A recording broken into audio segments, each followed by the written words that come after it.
know who, somebody need to hear this. Y'all don't speak Hebrew, that's Yiddish. How the fuck you try to label us anti-Semitic? We the Israelites, blacks, native Hispanics. The Germans getting locked up for the Holocaust. Meanwhile, black people still up in the Holocaust. 100 million of us died in the transatlantic. 6 million died. Y'all want the world to never forget it. You can never be a Jew, you a Ashkenaz. This ain't a star dum-dum, a gun die or die. Yeah, Yeezy told the truth and got ostracized. Not one person in the Bible had on a yarmulke. We were slaves in America like we was in Egypt. Y'all don't even fit the curses in the Torah neither. Y'all was blind to the truth, I had to make it clear. How Jerusalem, your land, your people came from Europe. That was 1947, your menorah got 9 sticks, it's really only 7.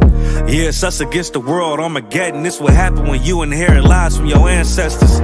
Y'all the synagogue of Satan with them black hats. Your whole nation sitting ducks, Aflacs. Bunch of thieves and culture vultures, ain't nothing kosher. To tell the truth, you vagabonds don't have a culture. Macedonia, Alexander and Philip, you a convert, so tell me, how the fuck is you Israel? That don't make you the people just cause you litter. Why my people can't hate your people like y'all hate Hitler?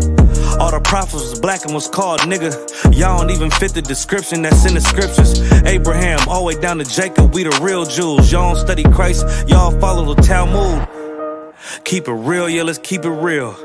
Cold hard truth, it give you chills. Say y'all Jewish cause y'all ain't really them. About to do them like Hammond, it's the Feast of Purim. UPK undefeated, this an easy win. We was born fighting, y'all the evil twin. Jacob took hold of his heel, then out came his little red bastard, they kosher deals. It's only 12 tribes, y'all trying to make it 13. Esau despised his birthright, the Lord cursed him. He ain't the devil, who is? I'm still searching. Ask your rabbi, why he get them babies herpes? I don't know what's worse, that or you claiming that you a Maccabee. I'm about to cancel, everybody try to cancel ye. I ain't afraid to speak, that's what I do. They riding to the core, I'm just judging them by their fruit. Cause they ain't suffering curses. If I was carnal, I promise I'd punch you in person. I know this an uncomfortable subject. They making millions off our culture and black people suffering from it. Yeah, they don't believe in Christ, they the Antichrist. Make a living off of niggas, they a parasite. I ain't afraid to tell the truth, niggas terrified. I'm about to go DEFCON 4, I ain't satisfied. That is proof. That is absolute proof that they know we are the real Jews. That's absolute proof. Now, he got the records. Go find me a white Jew on any archaeology in Egypt anywhere. You will never find a piece of archaeology with white people as slaves in Egypt. So don't tell me that they were slaves and it's their identity, and they know it. And another blasphemy of them, which say they are Jews and are not. The Lord knows the blasphemy of you so-called white people that say you are Jews and you are not Jews. You are not the people of the law. You are not God's chosen people. God's chosen people are living in the ghettos of America. God's chosen people are in poverty and depression in the streets of America. God's chosen people are walking around in America with no identity. That's where God's chosen people are.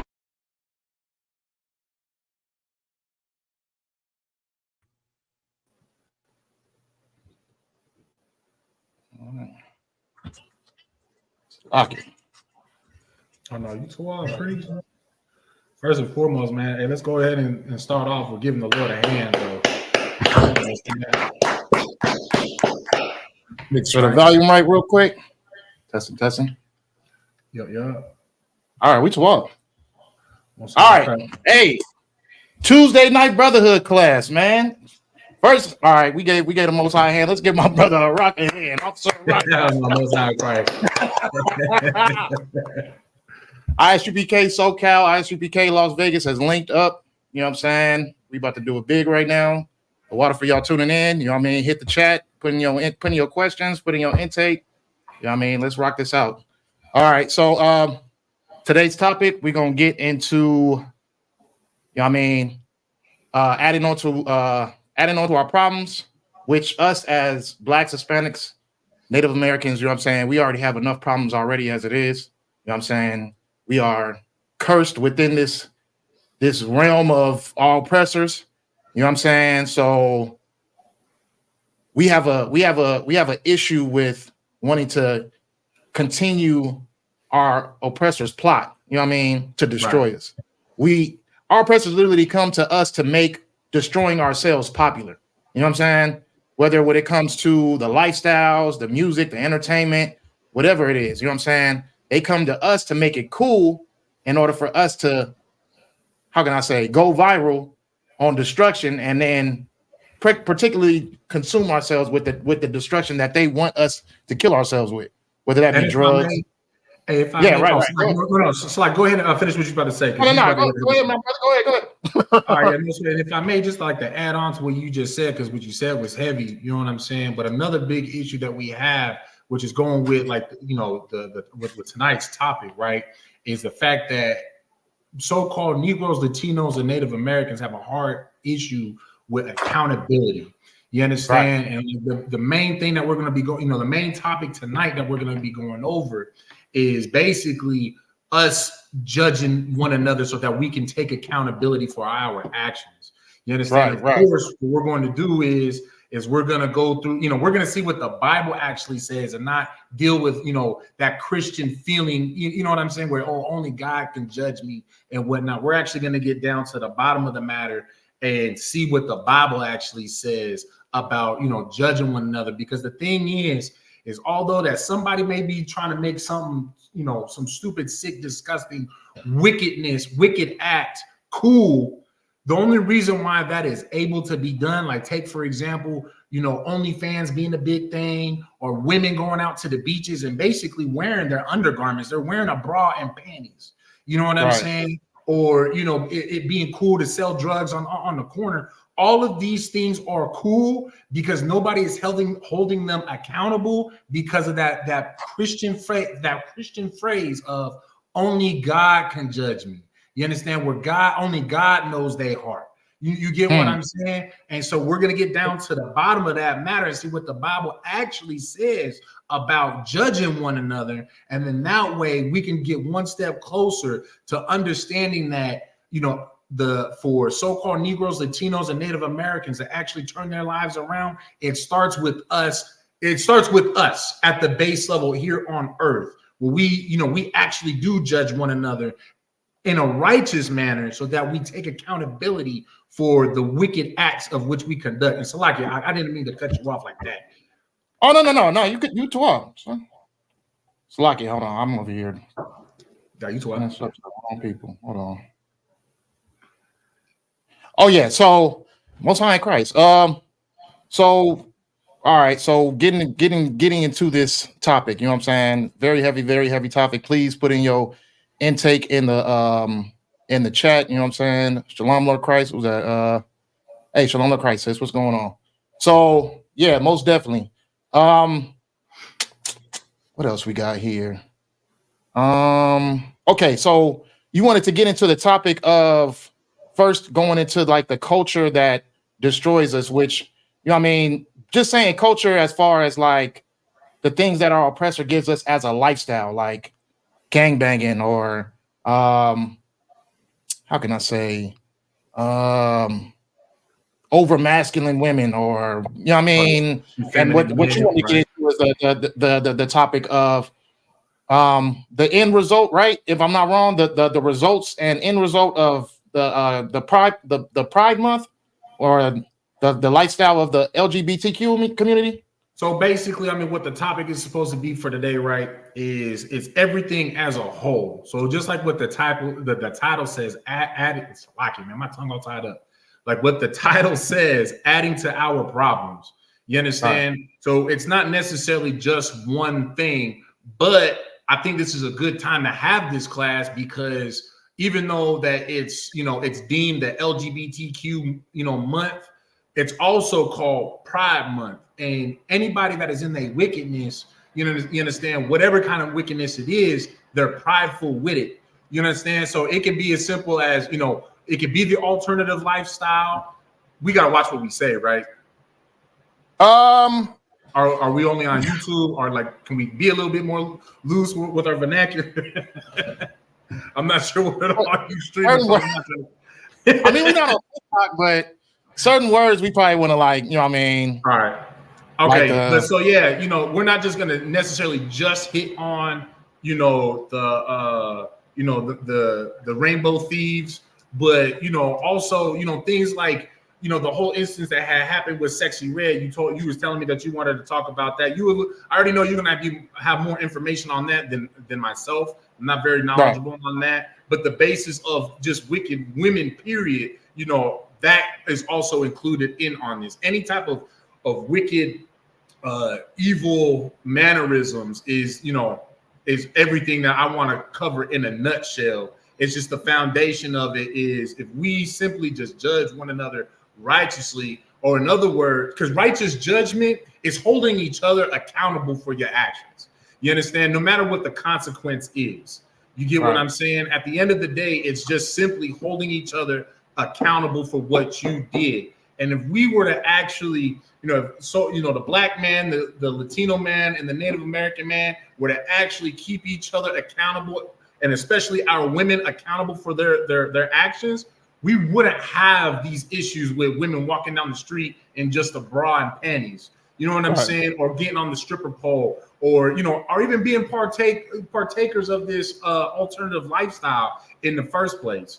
You know what I'm saying? Because they know that there would be a consequence for their actions. There'd be a consequence for who they are affiliated with. Just like even for us being in the Isupk, you understand? There's a consequence for us following the law, statutes, and commandments and keeping them.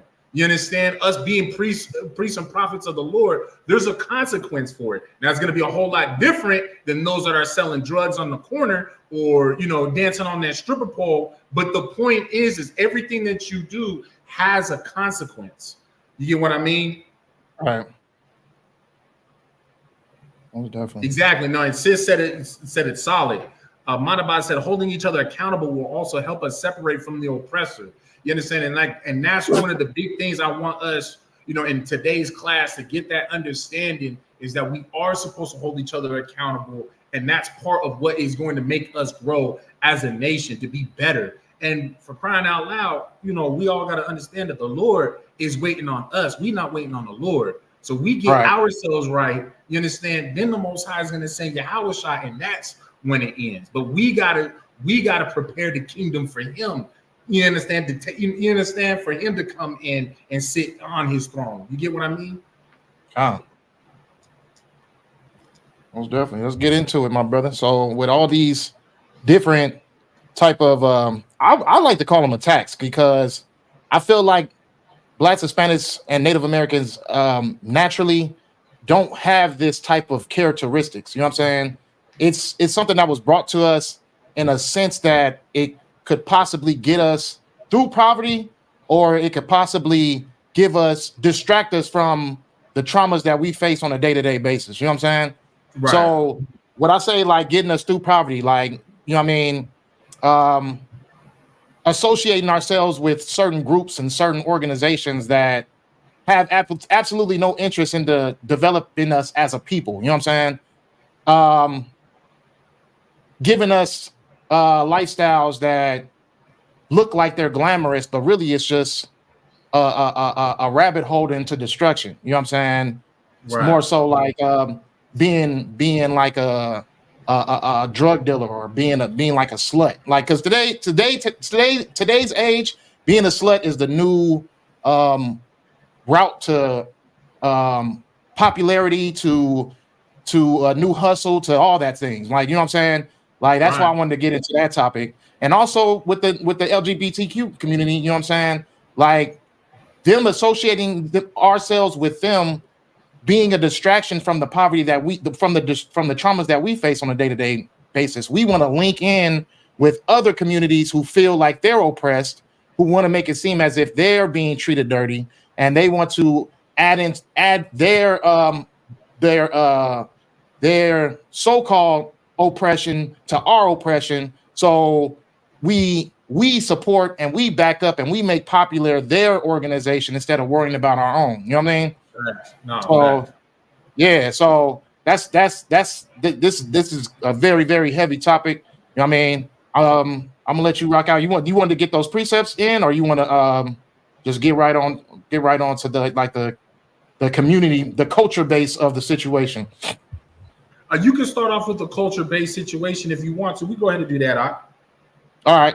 So going like just kind of feeding off what we was just talking about. We are destroyed enough already that we don't need to be adding anyone else on to our oppression. You know what I'm saying? This community, which we're talking about, the confusion, the sexual confusion community, to keep it, you know what I mean, light. You know what I mean? They've added on to our oppression and made it seem as if, you know what I mean, we are united as an oppressed group and pretty much fed off of the traumas and struggles that we face on a day-to-day basis and put themselves in the same type of category of an oppressed people. So they fed off of our energy, fed off of our hurt and pain, and used it to manipulate and make themselves as a popular group, more popular than ours now. Because where are we at right now? We at Gay Pride Month. Right. Damn it, I said it. I mean, technically it's Gay Pride Month. That's what it is. Right. It's not, you can't get flagged for that. That's exactly what it is. You know what I'm saying? So they got their own month. And not just that, their month is longer than our month. Nah, facts. You know what I'm saying? Facts. No, hey, if I may though, because what you're saying is heavy, man. Like the last couple of days, I watched this video. Right, this brother was talking about how he claims he don't play for that team. That he's actually a heterosexual man, but he was talking about how he's been listening to these people living the alternative lifestyle. Or like you said, the sexually confused lifestyle, right? And he went to one of those, he went to one of their little gay pride meetings or whatever to see what they were talking about. And basically the whole time, he said he was the only straight, the only straight black man there. Everybody else, because it was like one of those BLM Pride Month, or BLM alternative lifestyles, right? Right. So he was the only straight black man there, and everybody's just talking about how how terrible their lives are as a alternative lifestyle black man in America, and this, that, and the other. And so he says, he speaks up and he's just like, okay, yo, like we all get it. And who gives a damn that y'all, y'all swing this way? Like you like this in your behind, and you like to do this, that, and the other. But why isn't it that nobody is actually up here talking about, why we don't have our own banks, why we don't have our own hospitals? Like you guys literally stole the spotlight from our oppression from when we was actually starting to get some sort of how do you say the word like he was starting to get some tread on his track. I guess it's how you getting momentum, right? We were starting to get like some sort of momentum to build up our people, but then y'all want to take us 5 steps back because you want people to know what your sexuality is. That is more important than us actually getting our own businesses, having our own hospitals, our own banks, et cetera, et cetera.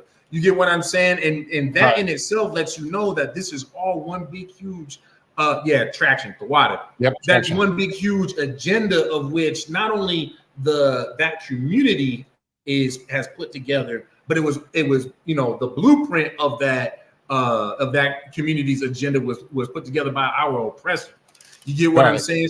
To take away, like what the brother said, to take away all of our traction, all of our momentum. And quite frankly, that just puts us in a position where the only ones that we can actually lean on is Commander General Yohana and his priests and prophets of the Lord in the Isupk. You understand? Because we're the only ones who will not compromise our position. You get what I'm saying? But Salaki. And to jump off of what you were saying, to make it make sense for the ones who don't really know what we talking about when we big up Commander General Yohana and the Isupk and the priests and officers in here. You know what I'm saying? We bring Blacks, Hispanics culture. Culture means everything to a race of people who have absolutely nothing. You know what I'm saying? They didn't just take our opportunities within this nation. They took away our existence. You know what I'm saying? They took away our culture. They took away who we were as a people. All we were taught at growing up is that slavery happened and that's it. We don't know anything before that. Y'all came from Africa, slavery happened, that's it. You know what I mean? We don't know nothing. You know what I mean? They're changing that. They're Right, changing right. the fact what slavery even was. That it was a voluntary service. So Voluntary service. So I mean, they don't want to just strip you away from the opportunity of being a thriving community in their nation. They want to take you completely out the story in general. You know what I'm saying? Like they even made Christ white. Come on now. You know what I'm saying? Like just like let's make this make sense. Like the thing that's most important about culture is that you can identify as something. That's why it's the most important thing to identify yourself as an Israelite, because you know your history, you know who your God is, you know your law, statutes, and commandments, you know things that you can do as a people on your day-to-day basis. But if you're walking around blind, deaf, and dumb with no identity at all, you're going to do whatever everyone tells you to do. And that's why everybody's so stuck on trying to go viral or trying to be popular or trying to be within the circle of other people's perspectives. You know what I'm saying? Like, this is why culture is important, because when you see the Asian community, they will travel an hour just to go shop in a store that is owned by their own people, rather than go across the street and shop and just go buy their groceries and somewhere that's right in their community. They'll travel and support their community because they know their identity, they know who they are, they know where their money is going, and they know that it's processing within their benefit. We don't know that. We just go off of what's that? Black Lives Matter, LGBTQ. We're going off of everything that everyone has given us. What was Martin Luther King's thing? I don't know, but you know what I mean? We're going off of everything that everyone has given us and told us that it was beneficial for Black people, and we just jump off of that. We thrive off of what our oppressors give us to be able to identify ourselves as something that's important within this nation. This is why we're saying that the ISUPK is important, because we bring culture to ourselves. We bring laws and statutes and a lifestyle that we can live. You know what I'm saying? You're not going to get that nowhere else. You're not going to get that in the Christian church. You got Christian churches telling you to go out and go vote for a new president. And we've been voting for how many decades now? How many centuries? Well, what, how many decades? How long have we been voting for someone to be the great white hope for us? And how has that changed our situation? It hasn't. Right. I mean, only a person that's insane does the same things over and over and doesn't see the same results, but expects different results. You know what I mean? You got to be insane to do that.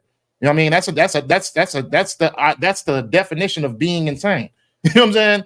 Like, you can't try to expect things to happen different when you've been doing the same things over and over again and not seeing any difference. You know what I'm saying? Every 4 years, you go out and go vote for what? What are you voting for? And you know what I'm saying? Go ahead. Yeah, if I may, like, to that point, which is really heavy, like, the Bible is so doggone heavy, right? Because, like, and we're not gonna I'm just gonna paraphrase it real quick. In Ecclesiastes, what is it? I believe it's 1:9. Just to paraphrase it, where it says that, you know, there's no new thing under the sun. Right. You know what that old way of, you know, how the presidents are trying to fight for that black vote today. You know what it was before? It was the 3/5 compromise. You understand? Where it took what it was 3/5 of the slave counted as a vote. You understand? So you were, as a slave, you were still technically able to vote, but you was only a 3/5 of a count. You get what I'm saying? And so, but yet they were still trying to get your vote. They were still trying to persuade you. And what is the difference from yesterday to today? It's still slave masters. They still want you under their boot. You understand what I'm saying? This whole, presidential voting, this, these like presidential elections. I believe this is the year of the Senate as well, if I remember correctly. But all of these elections, what are they ultimately going to do? What are they going to do for you, so-called Negro, Latino, and Native American man and woman? Because at the end of the day, I mean, the only reason why they released us from slavery is because Abraham Lincoln had recognized the fact that to save America, he had to release the slaves because of all that free labor, the economy was going to burst. So in other words, you are just an economical tool. You black man, you Latino man, you Native American man, and women as well. You understand? You're just an economical tool. That's it. You understand? And it's the same thing today as well. We're looked at nothing more than an economical tool. You understand? That's why it's always such a big deal when Cat Williams goes out to St. Louis, or Kevin Hart goes out to New York, or so-and-so goes out to Cleveland, because now that city gets buku money because of the entertainment comes in. Now money comes in for that city. You understand? It's nothing new than what it was yesterday as when you come into today. You understand? You blacks, Hispanic, blacks, Latinos, and Native Americans just need to wake up to the reality of things, to see them for what they really are. And that's the fact that these people are really not for you. They will give you all of these doggone distractions. Like hell, even the Black Lives Matter movement is nothing more than a distraction. You know why? For someone who is sitting there saying that a Black Life matters, first and foremost, it was created by a Black lesbian. How are you going to say that Black Lives Matter, but you're a lesbian? You understand? You're not creating lives. You're not creating more Black lives. If Black lives really mattered to you, then you would go get yourself a Black husband and let him put a Black child inside your womb. That is actually caring for Black lives. You understand? And keep that Black man in that house. So go ahead. No, I was just adding on, like, and keeping that Black man in the house as well. You know what I mean? No, facts, exactly. But then not only that is, okay, when America decided that its lives had mattered, when lives were being taken away, what did America do after the Twin Towers went down? They went to war with the people. You understand? Right. They took up arms and flew across the Great Pond and declared war with the Afghanis and the Iraqis. You understand? But yet, when they're taking our lives, what do? We march, and that's showing that you care for your people's lives. You understand? And this isn't me going in and saying, hey, y'all, go grab your torches and pitchforks, go grab your weapons and bear arms. Let's go to war right now. No, because we have our own type of warfare. You understand? Right. As a Black, Latino, and Native American man and woman. You understand? And we'll teach you that warfare when you come into the Isupk under Commander General Yohana. We will teach you how to fight the way that the Most High God had ordered us to fight. You understand? And all we have to do, it is as simple as this. You stick to that spiritual warfare. You separate from all of these other, all of those distractions. You understand? Those distractions that keep you from following after the Most High's law, statutes, and commandments. Salakia. If I may, I want to read Jeremiah 10:2. Yeah. Let me get that for you. Oh, I got it right here, sir. The book of Jeremiah, chapter 10 and verse 2. Thus saith the Lord, learn not the way of the heathen, and be not dismayed at the signs of heaven, for the heathen are dismayed at them. So the Lord is telling us not to follow the ways of the heathen. You know what I'm saying? And yet we consistently allow the heathens to infiltrate our culture. Well, the culture that we try to make up for ourselves, like hip hop, or, you know what I mean, our sense of fashion, our sense of music, whatever it is. We allow our oppressors to infiltrate it and them to dictate what we can listen to, what we can make as a unit for our people, what type of how can I say, scripts we can make for movies, and type of songs we can make to put out on the radio. They dictate all those things. So anything that could possibly build us up as a people, it automatically gets shut down. Anything that can give us any type of insight of wanting to think for ourselves and build ourselves up and put into our own community, it gets shut down. This is why we don't learn the ways of the heathen, because the Lord wants us to be holy. He wants us to be separate amongst ourselves. You know what I'm saying? And being separate amongst ourselves, we learn to love each other. We learn to appreciate each other instead of looking at each other as the enemy all the time, looking at each other like they're the competition, men versus women, men versus men, this hood versus this hood, all these different things to keep us separated and to keep us in a mindset of hostility towards our own nations. You know what I'm saying? Like, we got to understand that our culture is exactly what the Lord brought to us in these scriptures. We have to understand who we are as a people in these scriptures, and we got to understand that God is not for everybody in this book. And sometimes it's okay to be separate. We see everybody else being separate, and we don't bat an eye at it. But as soon as we start to say, "Oh yeah, the Christ didn't die for everybody; He only died for Blacks, Hispanics, and Native Americans. God only chose Blacks, Hispanics, and Native Americans to be His people." Then all of a sudden, it brings a chip on our people's shoulders. Can't say anybody else's. Nobody else really cares. We can say whatever we want. It doesn't disturb their peace. But when we say it amongst our own people, then all of a sudden that hostility builds up, because this is not what they were taught as they grew up. This is not what they were taught in their religious establishments. You know what I'm saying? This is not what they were taught in their households, at their granny's house. You know what I'm saying? They were taught to respect that white man or that Asian man. They were taught to treat them better than you treat your own brother. You know what I'm saying? And we know that because of how we see them now. You know what I mean? We can look at our own people, walk up the street and want to cause harm to our people because we think it's sketchy. But we can see a white person in a suit walk up our street and not bat an eye at it, not thinking that this is probably the most dangerous person that's coming in our community. You know what I mean? Right.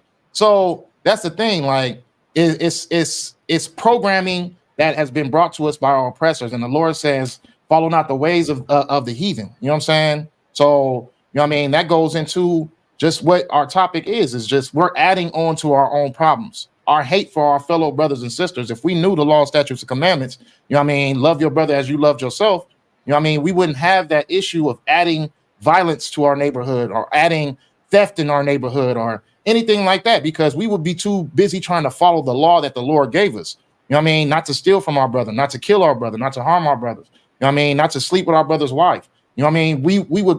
We would dictate our whole character in that type of manner, and we would have peace within our own community. But we don't have peace is because we've been infiltrated, and we think like the white man. We react like the white man, and that's exactly what's going on in our lives. It says our people love Massa more than he loved himself. That's real talk too. You know what I mean? The we sick mindset. You know what I mean? As soon as the slave owner gets sick, this is we sick. You know what I mean? You should have seen how people reacted when that story came out about Justin, what is his name? Justin Bieber, when the side of his face shut down or something like that. You know what I mean? Our people, you just or even when what is that? When something that happened in Israel and people were putting up flags on their profile pictures, the Israeli flags on their profile picture saying "Free Israel" or Palestine. I don't know what it was, but our people are quick to react when it comes to other nations' issues, and we are not quick to react when it comes to our own issues, which is why we still follow the same two-step that our oppressors want us to follow. You know what I mean? Right. We still serve his holidays. We still go out and vote for him. You know what I mean? Like, at this point, they don't got to do nothing for us but put out a tennis shoe, and we'll go out and vote for them. You know what I'm saying? At this point, we just glad that they acknowledged us. At this point, you know what I mean? That's how destroyed our people are at this point. You know what I mean? They don't vote in a felon. Right. Over a shoe. Right. Exactly. And this is a full-blown criminal. Well, both of them criminals in general, but either way, like, you know what I mean? You got Joe Biden. He putting the women, the old women of the church on his stage, taking photos and making it seem like they just for our people. And it's just a photo. It benefits us nothing at all. It's a photo with a bunch of old black women who don't know why they there or what they doing. They just standing there with big old smiles on their faces like something gonna change in their life. You know what I'm saying? It's nothing. It's just a photo. Like, there's nothing benefiting us. They're like we've become so low as a people that they can destroy us on a day-to-day basis and not even have to feel like they need to apologize in order to get our vote. They know we going out to go vote for them. You know what I'm saying? That's all I got. You got something else? Oh, nah. You got it. I just having points though, for sure. But actually, you know what? let's go ahead and go to that precept that I had lined up in 1 Corinthians 2:14. You know what I'm saying? We'll just bring out the fact that, you know, a lot of these things are even able to happen and continuously happen is because we do not hold our own accountable. You understand? And you can look at the other nations and you can see they hold their own people accountable. You understand? Like, take for example, man, you know, if somebody in the Asian community, if they F up, right, you know, their community will deal with them. Then not only that, you know, their community is going to deal with them on several different levels, because they're saying, not only did you just put a stain on our family name, you put a stain on our nation. You understand? They actually have pride in who they are, or to what the brother was saying earlier, they have pride in their culture. You understand? And they hold their culture to a certain standard that if somebody steps out of line, man, hey, we gonna deal with you.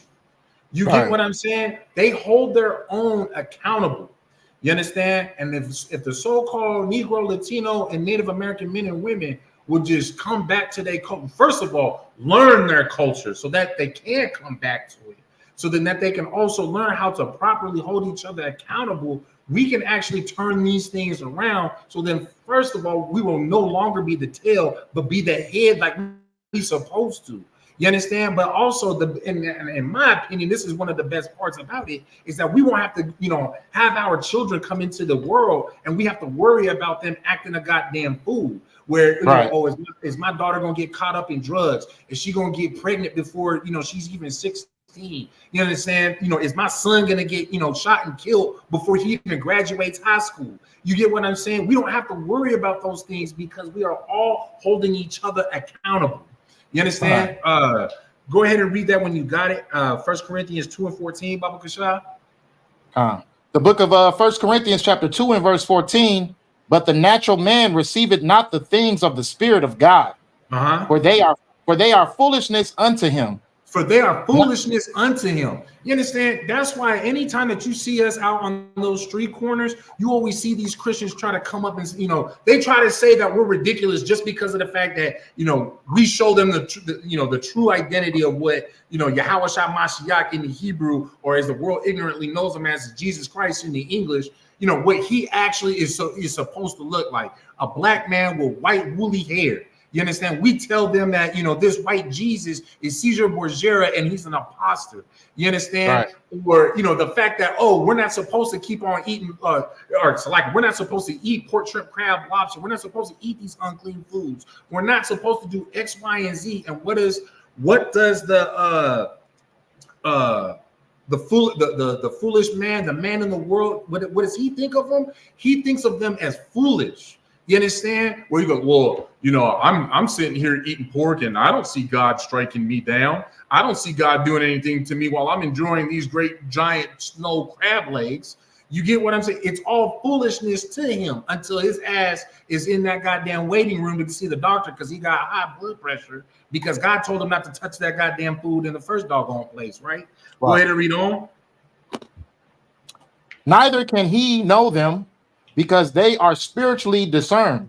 Because they are spiritual. They won't even know them in the first place because they're not even concerned with their spirit. They're not even concerned with, you know, those are always the ones, the people who are not spiritually discerned are the people like Drake, where they say, YOLO, you only live once.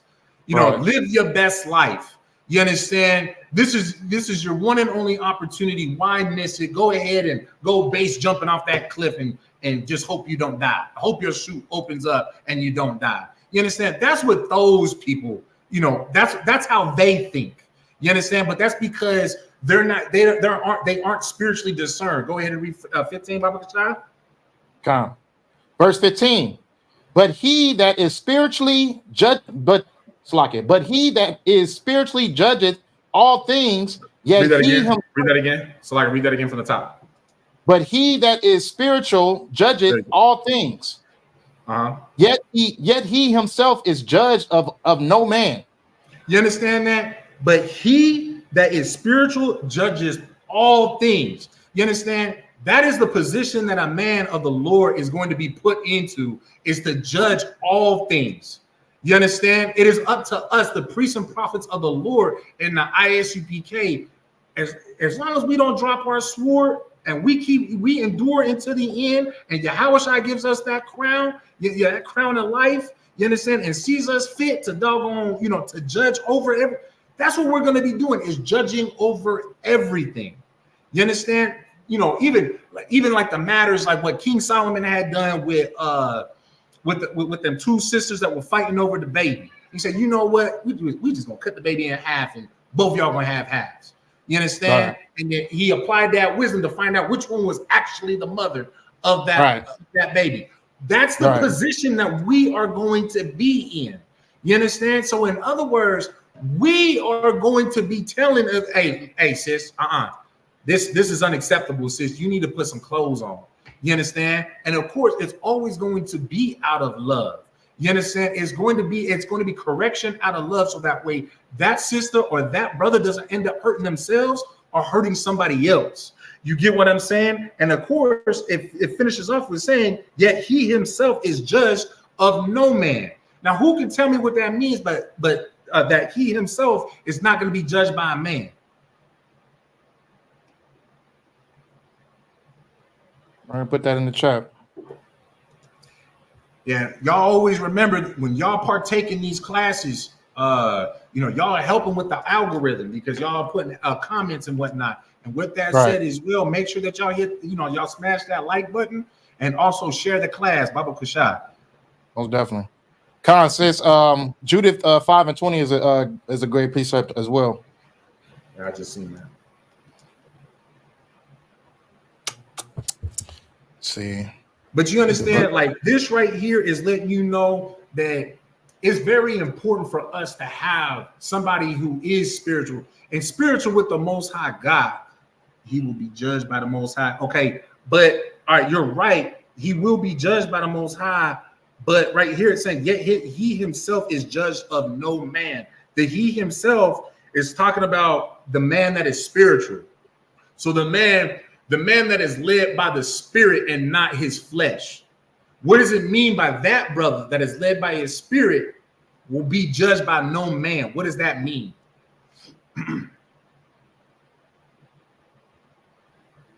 Because we know that men are going to be judged by this man.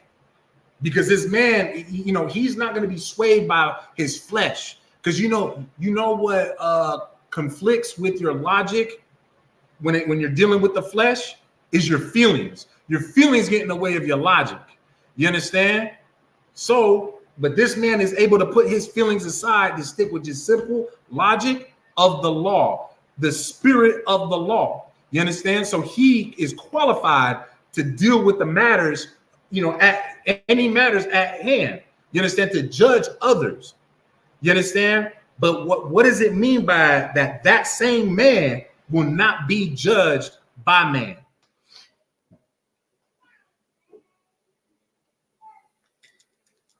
I'll give y'all a few more moments. So what is it at 40, at 50? So at 15, 44, 15.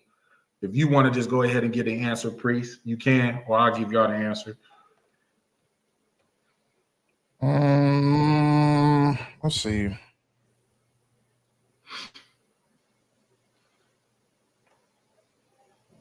All right, I got 5.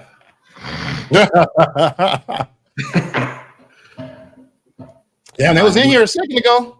I know, man. You know what? For some reason, when somebody gets one wrong in my class, it like scares everybody else, and they just put my hand down. There was no wrong answer. Just, you know what I'm saying? Yeah. Now, you want to take a stab at it, though, priest? Be judged by no man? Kind. Wow, you got that one on him. No, I mean, ain't no thing. So it says, yet he himself is judged of no man. So in other words, somebody of the flesh is not going to be in the position to judge somebody who, what was it? The question is, okay, so we have 1 Corinthians 2:15 right now, right? Which reads, but he that is spiritual judges all things, yet he himself is judged of no man. My question is what does it mean that he himself is judged of no man? What does that mean that he will not be judged by no man? So at 15 more seconds on the clock. So at 45:30, I'm giving you the answer. And while we waiting at 15, I wanted to add as also like it was the churches that told us that we should not judge. You know what I'm saying? Right. You know what I mean? But and this scripture is telling you who's capable of judging. You know what I'm saying? Right, exactly. Because he is keeping the law. No, okay. So maybe you misunderstood the question, and maybe you'll get understand when I give y'all the answer. Right? It says, yet he himself is judged of no man, meaning that no man, no carnal man, no man of the flesh that lives by his flesh can judge him. You understand? Best example is, who do y'all think anyone that is walking on the face of this earth now or at any given point of time can judge Yahweh Shai Mashiach? Who can judge or Jesus Christ in the English? Who can judge him? Nobody. But you know who he can judge? Every goddamn body. You understand? Right. And with us following in Yahweh Shai's footsteps, that puts us in that same exact that same seat, so to speak. You understand? Where now we are able to judge everybody else, but nobody can judge you, because first and foremost, what is there to judge you on? We all have to understand first and foremost, and we'll get a little bit more understanding on the terms and conditions of judging according to the Bible, right? But we all have to understand the terms and conditions of judging one another in the first place. You understand? A carnal man who lives his life dictated by his flesh cannot judge a man who is spiritual. Who can tell me why? And we'll put 20 seconds on the clock.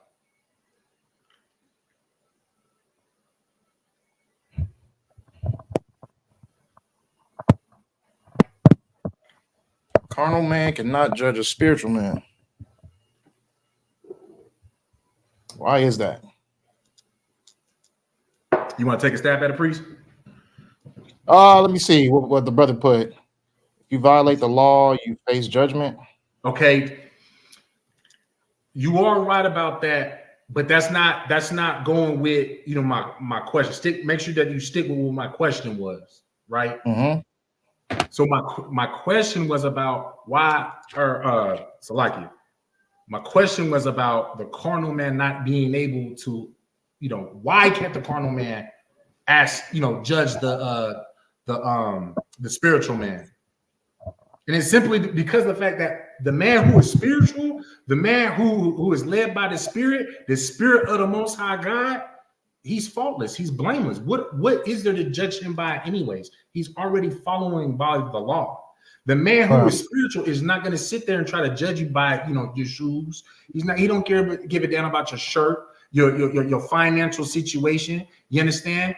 He's going to judge you according to the law, because you are living your life carnally. You are living your life by the flesh. You need somebody to judge you. You need somebody to correct you. You need somebody to look out for you. That's what these priests and prophets of the Lord are about, is to make sure that we all stay in line. You understand? Hey, I got the law. I know how we're supposed to keep the law. And when you offend the law, I'm going to tell you that you offended it. I'm going to tell you how you can correct it. And hey, you know what? Out of the sake of brotherhood, man, I'm going to pull you to the side and let you know. But if you want to continue to offend it, you know what, man? Then, hey, you know what the law says. Now we're going to have to take this to council, and you're going to get dealt with according to, the consequences of the law.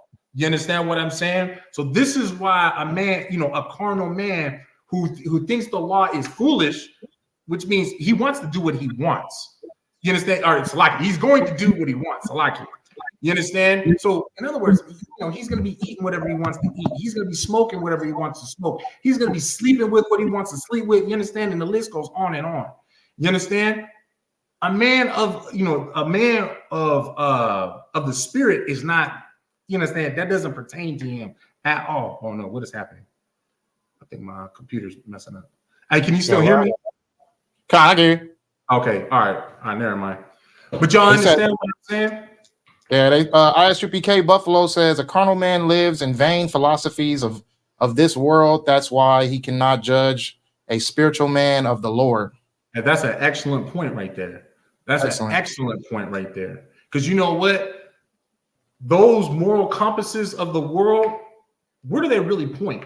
They point everywhere. They point everywhere because it's all based off of how you feel.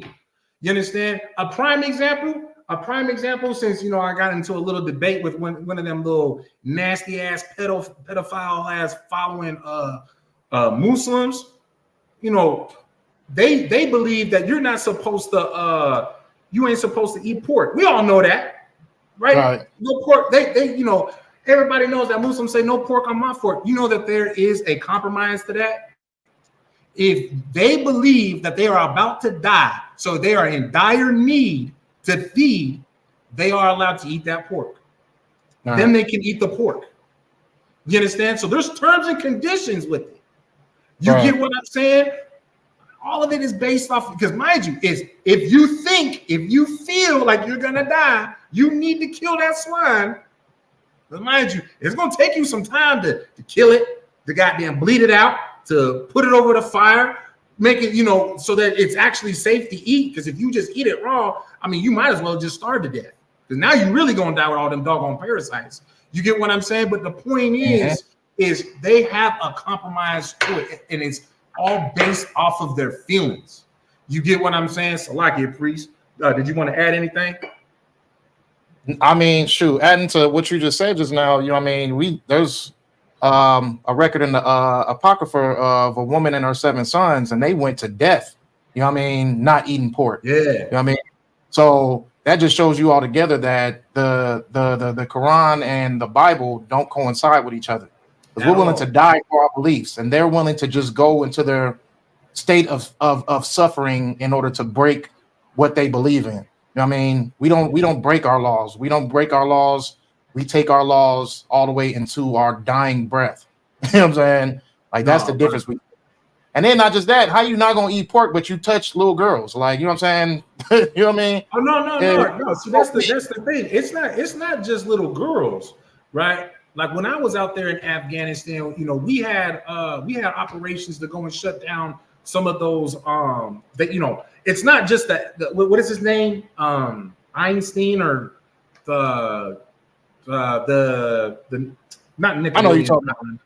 You know what I'm talking about? That island where they had the sex circle. They're not the only ones who had it. Them Afghanis had it as well, and the Iraqis, they had it as well. But this is what they did.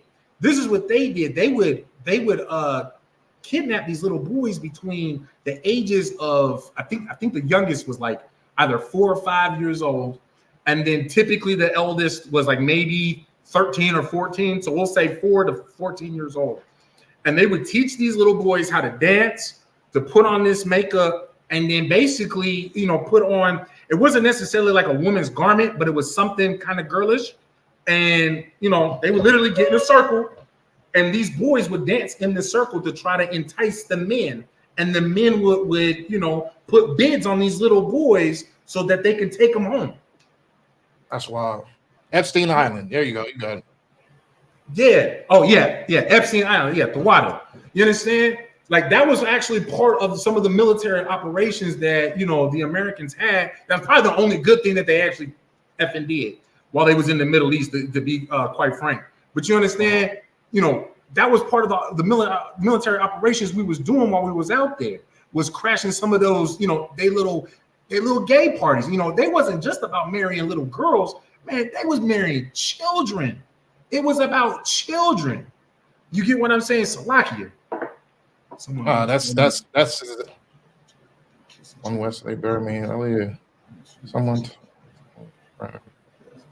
You know what though? That sounds like Salakia. I know we kind of sidebarring a bit, but that's a really heavy point, or that's something really heavy, and that's true. That's also a really big. I want to say that came from when the Romans had conquered them at one time. I think that kind of they bled that culture into them. Because like take for example, everybody knows about Alexander the Great. He had a wife and I think like 2 or 3 kids, something like that. But his actual lover was one of his generals. It was like a batshit crazy general, but the dude was like, them two was, you know, they was lovers. You know what I'm saying? Like, it was very, very common for the Romans. Yeah, Alexander the Freak, right? It was very, very. That's actually funny. I'm using that one because I don't like calling him that. I don't like calling him ATG. I like that one. But it was very common. It was Roman culture for them to, you know, they would have a wife, you know, because procreation, they wanted to continue their seeds, but it was very, very common for them to have a male lover. I mean, hell, if you want, we can get with me after this class, and we can discuss, you know, putting together a whole Greek Roman history on this LGBT elemental P, you know, community, because you know, like just the whole background on like how they used to, man, they did there's a whole term for them courting the little boys.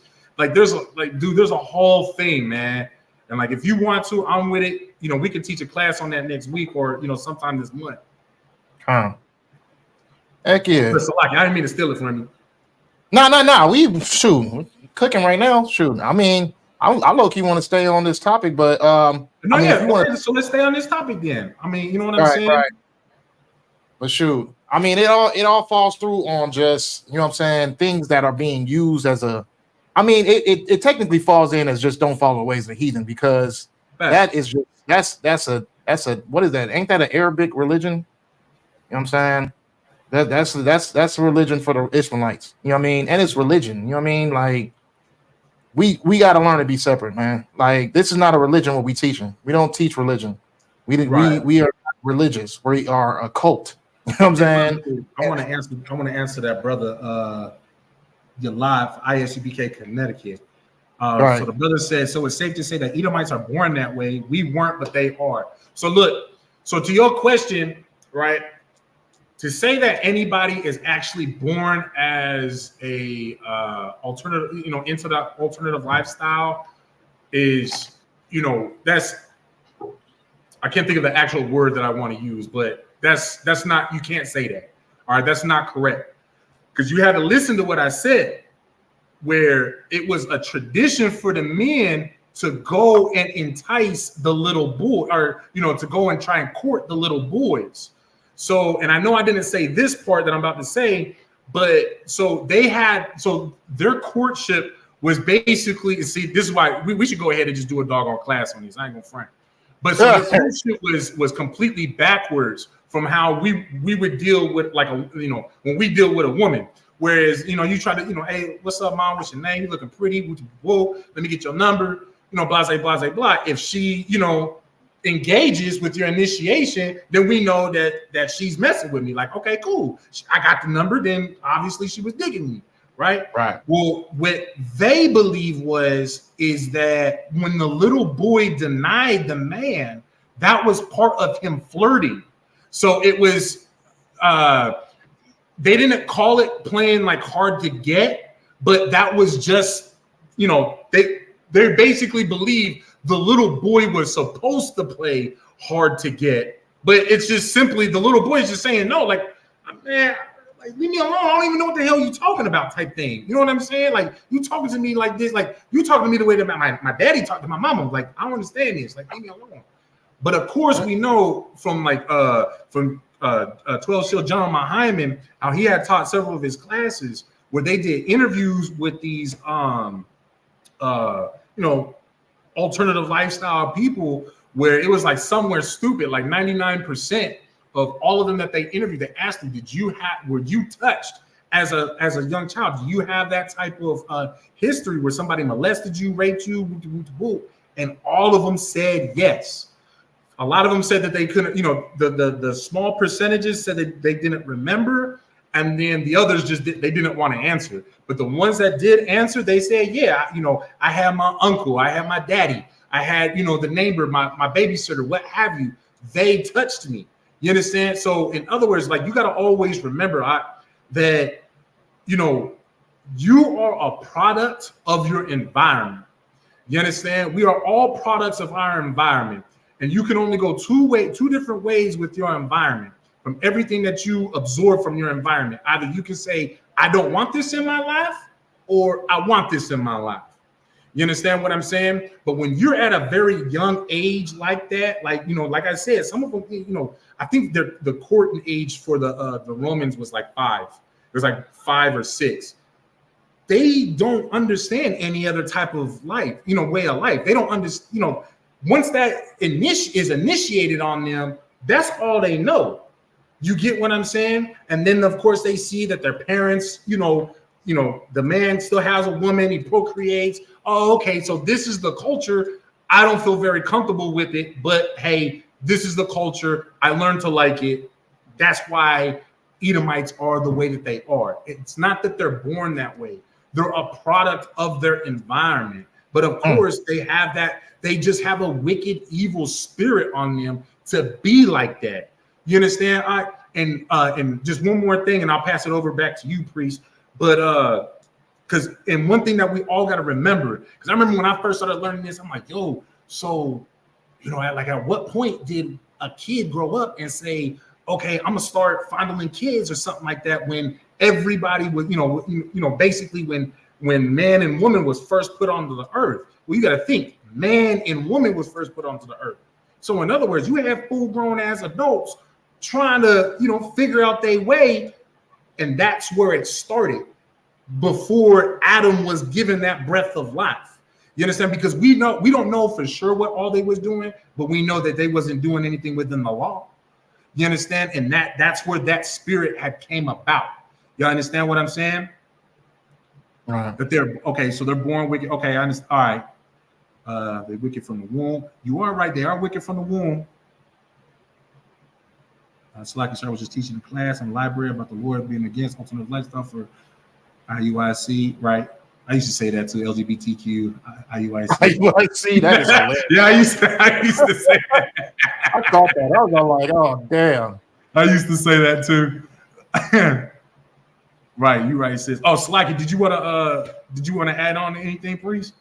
I mean, that kind of based on what I was trying to say as far as like the hypersexual people, you know what I'm saying? That stems from people getting too introduced to adult lifestyles or adult sexuality as small children, and a mindset where they're so adolescent they don't have understanding of what's going on. And you know what I mean? Like when you see all these different videos of females and stuff twerking on little kids, and you know what I mean, all that stuff, to just they don't understand, like you're adding on to our problems. Like you're literally destroying that child's mental state by over sexualizing everything. They're growing up thinking that, you know what I mean, this is what I need to look for, this is what I need to do. I mean, you know what I mean? Like it used to be hella low numbers, me growing up, of kids experiencing, like, you know what I mean, like sexual acts and stuff like that. Now it's like, it's crazy numbers now. Like I'm talking about down to like the 8s and 7s, like, oh, I lost my virginity at 8 years old. And you know what I mean? Like we're us as a people, you know what I mean? We're being hurt people, hurting other people. You know what I mean? The traumas that we experience, the things that we've been introduced to from generation to generation, all building up into where we're at right now. You know what I mean? We are hurt people that are hurting other people. We are spreading our traumas down to the generation that is coming up, not knowing that we're continuing that train of destruction for our own people. You know what I mean? That introduction of hyper sexual activities is what is leading our kids into wanting to experience certain things at a young age, or do what the rappers tell them to do, or the singers tell them to do. You know what I'm saying?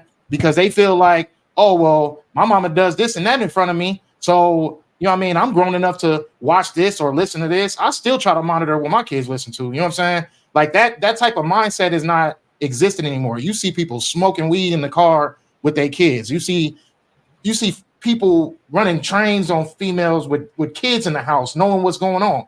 You know what I'm saying? Like it's a crazy how can I say, Sodom and Gomorrah type of lifestyle that we are living in this time period.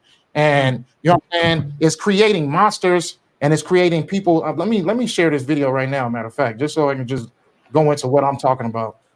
No, yeah, Baba can shot. That shit's heavy. So let me see. Keep this out.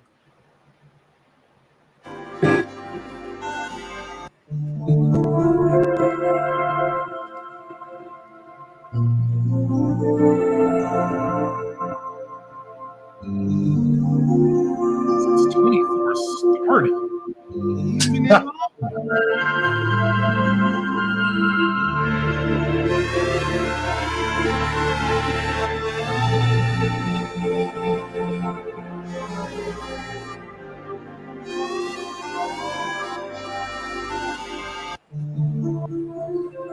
Bruh, but she got a whole airport runway between her legs. That's wild. Man.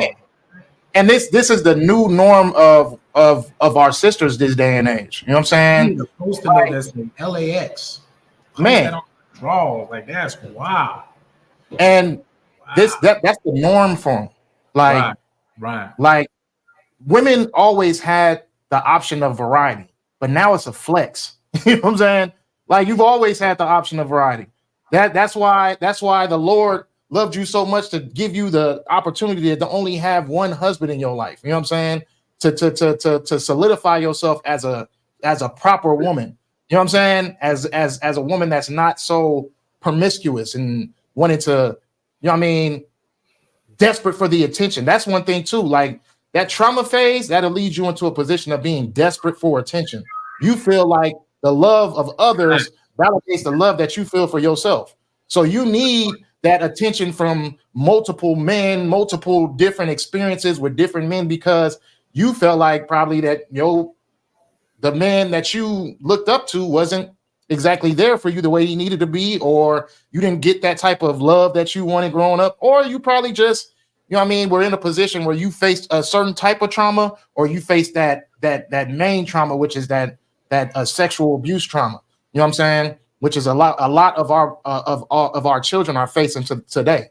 You know what I'm saying? But it's hypersexualizing our women to feeling like variety makes you valid. It makes you it solidifies you into a seat of, oh, I'm that person. I'm the person who is accepted in society because I'm able to not just be able to have a variety of different men, but you know what I mean, I practice my ability to be able to get this dude or this dude or this dude or this dude or this dude. And then and not just that, the separation between men and women, that's also a tactic used from our oppressors as well. You know what I mean? This battle between black men and black women. You know what I'm saying? All these things are being used in a sense of adding on to the issues that we already have.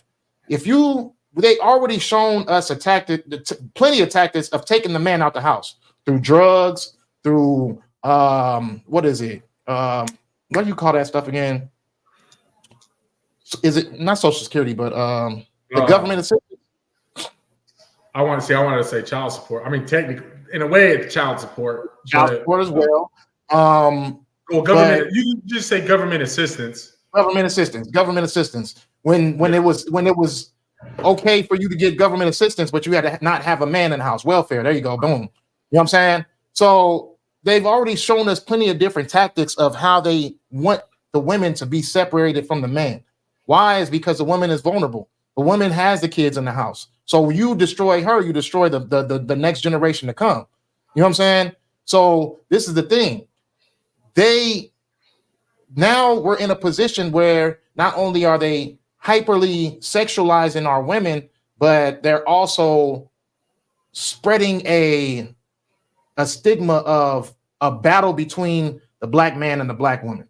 So now all the podcasts between men and women are the most successful. When the woman is talking dirt about the man is talking dirt about the woman. They're all the most successful because black men and black women are at battle with each other right now. You know what I'm saying? And that's just a tactic from our oppressor to keep us separated from each other, because if you separate it, you can't you know what I mean, you're not working as a unit, it's easy to infiltrate you. It's easy to attack you when you are in your most vulnerable state. You know what I'm saying? When you have the scriptures, you got Amalek attacked from the rear.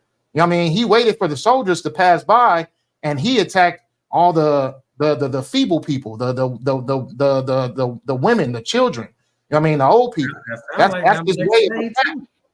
Right. And he does that today too, but in a spiritual manner. You know what I mean? We don't fight carnally right now. We fighting against we fight a spiritual battle against principalities. You know what I'm saying? That's exactly what our battle is at. So it's time. It's about that time for us to wake up and not follow the bitter woman mindset, not follow the bitter man mindset. You know what I mean? Start working as a unit, find a unit, you know what I mean, and stick to that unit. You know what I mean? Like it's so many different tactics that our oppressors have used against us to make the woman leave the household, to make the men leave the household. You know what I'm saying? But going off of that video is a hypersexualized woman. She probably is not sleeping with all those men, but I guarantee you she's sleeping with probably more than 5 of them. You know what I mean? And not sleeping with all of them doesn't stop her from being a whore, because all she's doing is being the representation for her. She could have just been sleeping with one of them. At the end of the day, she's still a whore. You know what I mean? Because her mindset, her lifestyle, her character is based off of being a whore. We all know, you know what I'm saying? She's sleeping with every single one of them, man. I mean, we know, but I'm trying to give her the benefit of a doubt. You know what I'm saying? Maybe she's not. Hey, man, listen. That's brides need to be held accountable for their actions. Every single one of them. You know damn well she needs to be held accountable for all of them. All the sisters need to be held accountable for that. You know what I'm saying? If you, because it's like this, right? You know, just like how if we see a sister walking down the street and she's dressed a certain way, we deal with her a certain way. And you know what? In her mind, you know what? You know, and it could be allegedly it's the truth. You know, I'm not even like that. You just judging me on my outward appearance, this, that, and the other. But yet, that's how I'm going to portray you. Is that you are dressed like a whore? So you know what? I'm gonna deal with you like a whore. As a matter of fact, I don't even want to want to talk to you. You know, you might say something, your little spittle might give me herpes simplex AIDS. I'm not risking that. Jesus Christ. I'm not risking that, man. You understand? Right. But and all of these sisters need to be treated the same exact way across the board, because that's what I was saying earlier about accountability. That's why it's so important for us to judge each other righteously. So then that way everybody will be held accountable for their actions. You want your action being you want to dress like a whore, or you want to take these photos where all these men. But we just started June. We just started June, and how many different men? You said at least 5 of them. I didn't count. I was in awe with the fact that she was. You know, it was a new man every 3 seconds. There was a new slide with another dude, and it's like I didn't even have time to even think to count. Like there was, and there was that many men. If we were to sit there and just treat her like the whore that she is portraying herself to be, and of course, a consequence that follows with that soon after, where the only thing that she can actually get is them dirty, nasty ass men that only deal with whores. But you know what those men have? Herpes simplex. Well, guess what? That is your choice pool. That's your consequence for acting that way. You understand? If we hold each other to that, to that standard, of course, you know, righteously, man. These women, they're gonna stop doing it. They're going to stop acting like that. They're gonna stop, getting ran through these men. And it's also the same thing with men as well. You understand? Where, if you want to stop, if you don't want people to look at you like you LGBTQ, you're not gonna get the same wardrobe that Shannon Sharp got.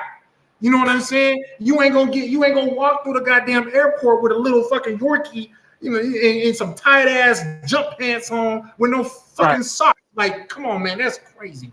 Salaki. That sock thing is disgusting to me. I was raised better than that. My daddy would tell you Salaki the sideboard. My daddy would tell you I would be 1 year old. I was an escape artist. I would be 1 year, 1.5, building up with phone books and stuff. I build a ladder and our steps and hop over the little wall of our apartment. And then he'd come home from work. I'd be nothing in a diaper and my shoes and socks on. Shoes and socks was big. My dad would whoop my ass. You know what I'm saying? So ever since I was little, I knew to put shoes and socks on. You ain't got no damn socks, boy. You so damn twisted. And you know damn well you don't find no-show socks in the man's aisle. You got to go to the female's aisle. You get what I'm saying? So if you want to be treated by the part of which you look, then you're gonna dress. It's like what they say, because I can't put the words together, Salaki. It's like what they say. You dress up for the job that you want. You dress for, you put on the appearance for the position that you want. You get what I'm saying? And you want to be in that position of a whore or alternative lifestyle or what have you. You're gonna dress and act the doggone part. But the thing is, if we, us that know better, it's our job because we want these things to stop. We gotta hold them accountable. We gotta call them out and hold them accountable. Can't catch no break. Right. You know what I'm saying? I wanted to get into your point of what you were talking about shaming too. Like, people think that shaming is just the worst thing ever now. Like, I had a situation earlier with a sister, like she was just posting that she wanted every dude to send they ride to her DM, and just like in a regular post, a public post. Like, if you got a horse ride, send it to my DM. That's what she put. I put, damn, these females is thirsty these days. I put it in her comments, and she made it seem as if, well, her perspective is that men that have a perspective want to shame women is either lame or sassy. So I'm like, what's like it? Go ahead. Oh no, you can go ahead. I was gonna say, you know what that's a consequence of though? The fact that she's responding that way, and of course that she's gonna have some simps back her up. You know what that's a consequence though? Of feminism and the male-female equality. That's where it all comes from. But so like, I didn't mean to cut you off. I was just that. The thing about it is, how I feel is like when how I responded is just like, you made a public post of being a slut. If you can't take the public shaming, then don't be a public slut. Point blank, period. If you want to hear my opinion on how I feel about you being a slut, then don't make your public slutting, you know what I mean? Don't make your public whorism as a public to the people online, because you know what I mean, I got a perspective just as well as the thirsty beta males got a perspective of what they want from you, because pretty much all they want is your box anyways. You know what I'm saying?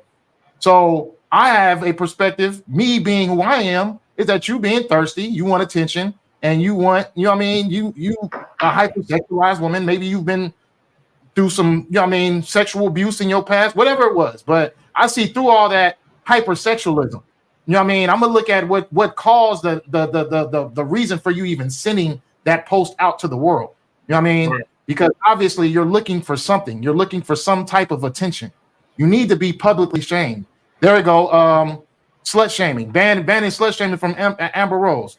Man, it's like people don't want to be shamed. They just want to be as wicked as they want to be.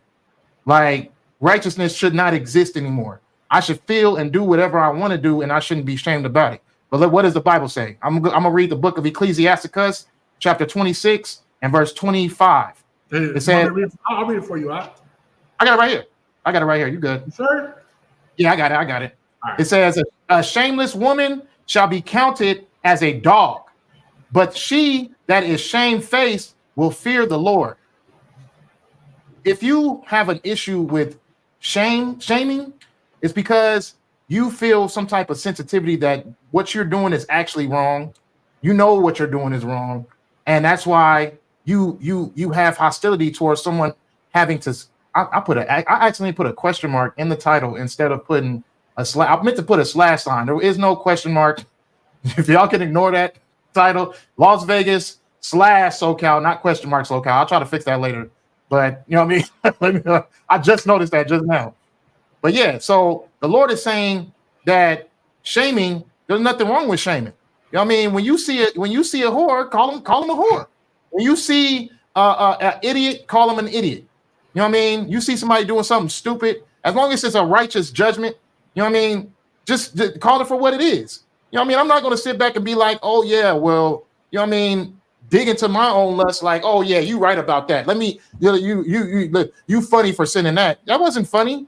That was desperate.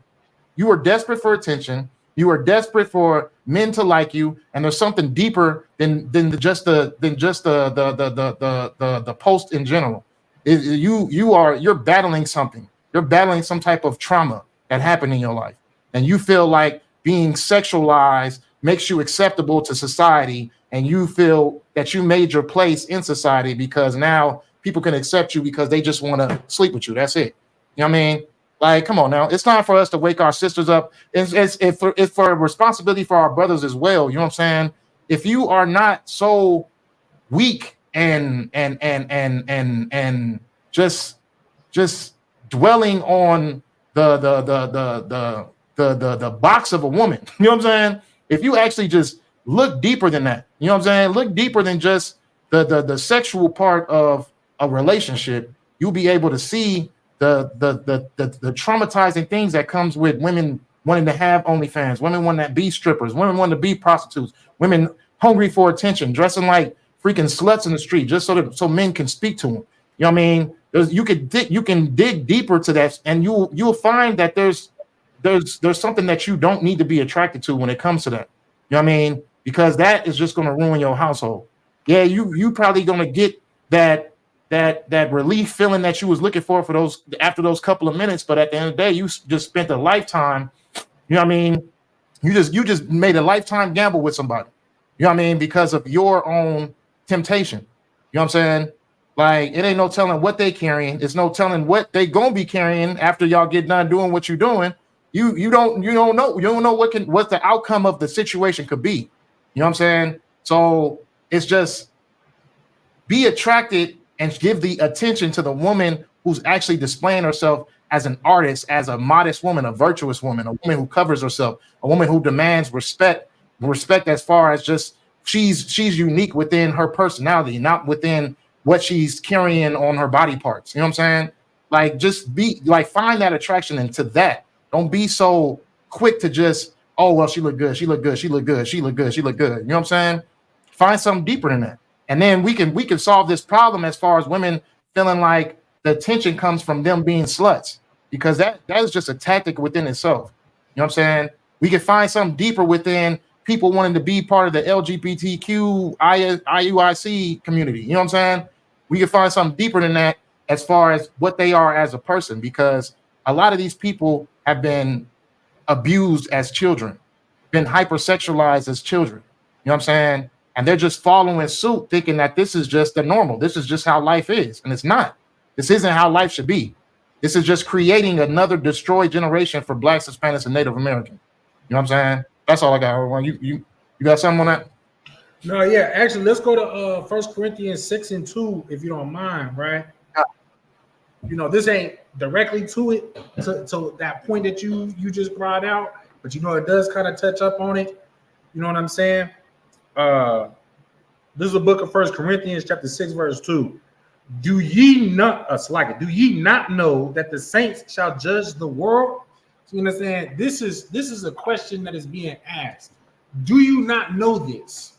You understand? Which is also letting everybody know that, you know what, judgment is necessary. You understand?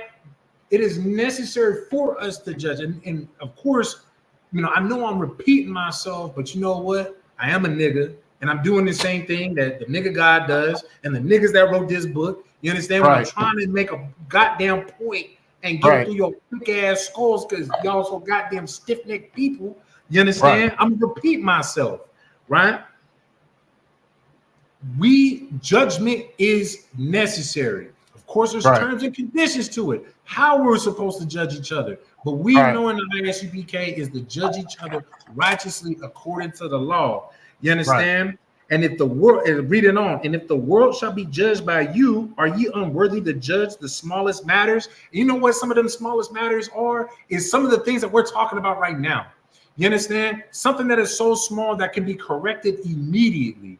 You understand? Now, it's not necessarily a small thing for somebody to be touched at a young age. You understand? Or yeah, you know, to be hypersexualized or even being put into a position where they're sexually confused. You understand what I'm saying? That's not necessarily a small thing, but you know what is a small thing, a small token of brotherhood is to give that brother or sister counseling so that they can heal. So that way, when they become of age, they know at the back of their mind, just like, you know, just like whenever we, you know, like I hear Officer Shabal when I'm about to do something stupid, and I know it's about to be stupid. Like, I don't want to hear this man voice. You hear that? Hurrah. Do I want to hear that? You know what I'm saying? or what it really is like, because, you know, I'm one of them people who just ask any question. You know, I'm about to ask one. Yeah, go ahead, hit me with it. You know what I'm saying? I hear that in the back of the head. It's the same exact thing when you're getting, even though it's healing, you are still that voice for that person when it comes to, you know, when they are put in that position of, hey man, I'm about to be somewhere where, you know, I might get triggered. And this is actually, I know that society has brutalized that damn word triggered. You know what I'm saying? With the whole, you know, trying to get underneath everybody's skin and stuff like that. But when you're actually talking about PTSD, you know, that triggered is a very necessary, necessary terminology. You know what I'm saying? When you're about to get triggered because somebody is being a little bit too aggressive on a sister, or, you know, whatever the situation may be, you know, that brother, that sister will have your voice at the back of their mind where, oh, you know what? This is how Officer General Captain told me to handle this. Wooty wooty woo. Okay, you know what? Let me just follow that through. Salakia.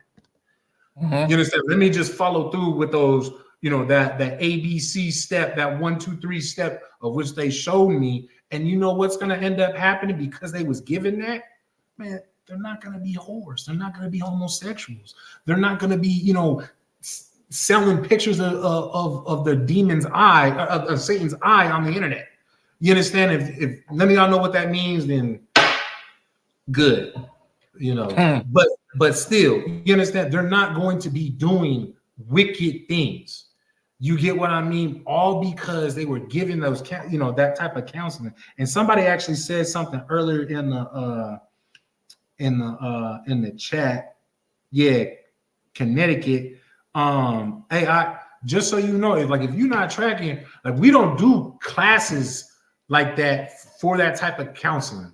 You understand? Like, of course, we'll talk about it like how we're talking about it now, but like as far as like, because you said yourself included, you know, that's something that you seek out your respective camp leader. Man, let him know, hey, Slovakia, sir, this is what's going on. Wooty wooty woo. You know what I'm saying? Like, you know, like take for example, you know, like I'll use my because you know I'll use myself for example. You know, like I went to war in Afghanistan. You know, I got my little issues here and there. I sought out the men above me, so that way I could get certain things, you know, smoothed out. You get what I'm saying? It does help to to what you just said, and it doesn't matter what the issue is, because you got to remember that the scripture does say that, and I'm just going to paraphrase it, we ain't going to pull it, but the scripture does say that confession is good for the soul. You get what I'm saying? And confession isn't necessarily you just saying, oh, I did this. No, it can be as simple as, hey, Salaki, this is what happened to me. I haven't healed from this. I'm struggling with dealing with this. I need help. You understand? Your confession is you saying, I need help with this said thing. And that's going to be good for your soul. I feel you, but it's good to hear our people talking about it and being so understanding. I appreciate it. It makes me feel safer, like I can trust y'all. Been alone most of my life and doing. No, hey, that's the thing, bro. You got to understand, nigga, like everybody in the ISUPK, like we ain't got no, you know, nobody is in the ISUPK that just ain't really been through nothing. Actually, let me retract that. The only ones who haven't been through anything that are in the ISUPK are, like my sons, because they were born into this. Is the children that were born into the ISUPK. You understand? Other than that, like, bro, I am one of them ones who will very quickly tell you and look at my hands, look at the blood on my hands and say, I don't know why I was spared, but the Lord saw something special in me that he could use me for to benefit our nation. That's the most I can say. You understand what I'm saying?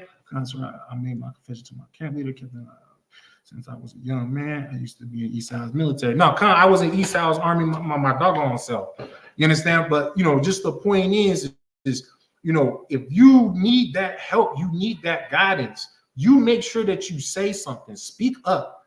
You understand? Because, you gotta think of it like this, man.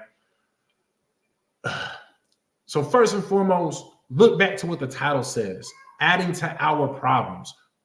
Everything that we've already talked about so far in the class today is what's been adding to the problems of our people. But something that we haven't really touched on too much, but we're talking about it right now, that does add on to our problems is the fact that we don't talk about our problems. Hey, can you do me a solid and look up for me on do well to communicate, I think is what it says. Baba Kashah, can you pull that precept for me, Baba Kashah? You understand? It's important for us to communicate these things, because you got to think, man, like, okay, so you were saying, one brother said that he was in East Side's military just like myself. Another brother might have this terrible backstory. You might have that terrible backstory, this, that, and the other. When you have a problem that you do not know how to solve and you just allow it to fester, that's the thing, is you're allowing it to fester. Festering is something that, that like bad bacteria does. It festers. Fungi, things that will end up killing you.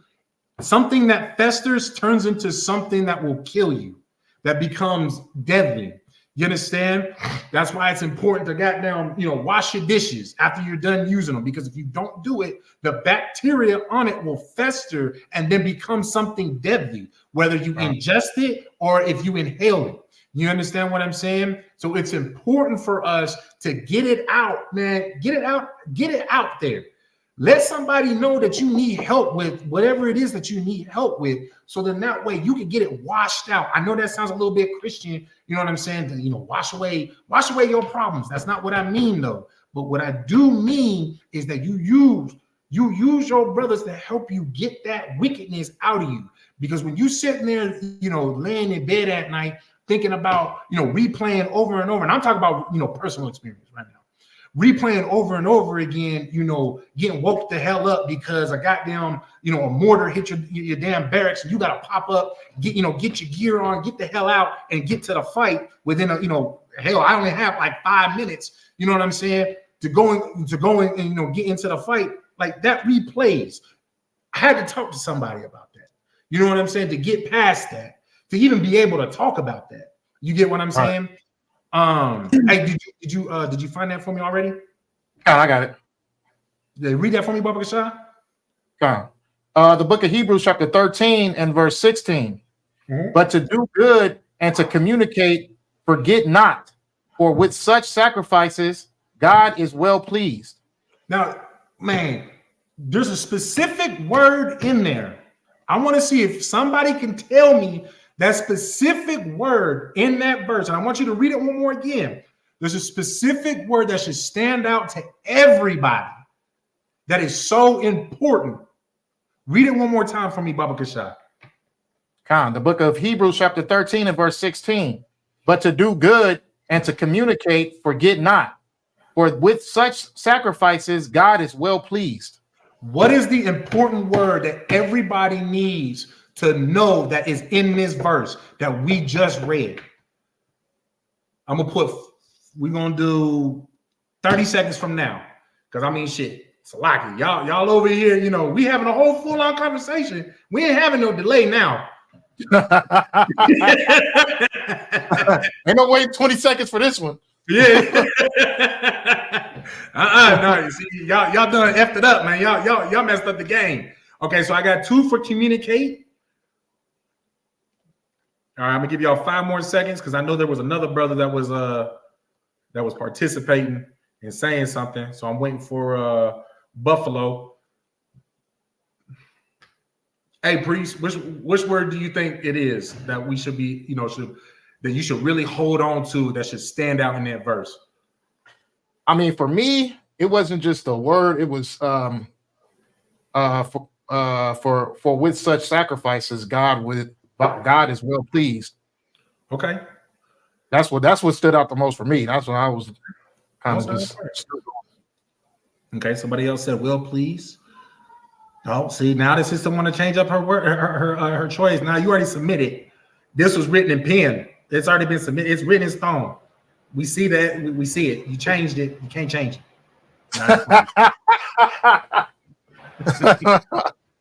I'm waiting.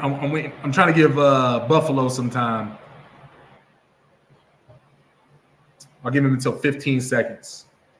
Stop using the vote. This ain't a A, B, and C, D questionnaire.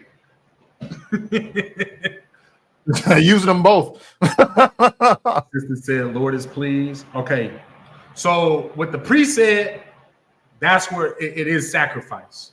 I mean, you said the whole phrase, but it's sacrifice. You understand? Sacrifice is the key word in this whole thing. And of course, read it one more time again for me, Baba Kashaf. Khan. But to do good and to communicate, forget not. For with such sacrifices, God is well pleased.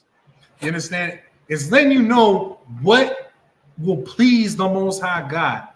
You simply communicating is something that is good to the Most High God. But mind you, when I want y'all to think about your situation, whatever you may be going through, and it's something that you telling yourself, man, like I know I need help, but I don't want to talk about it. And I 100% understand that.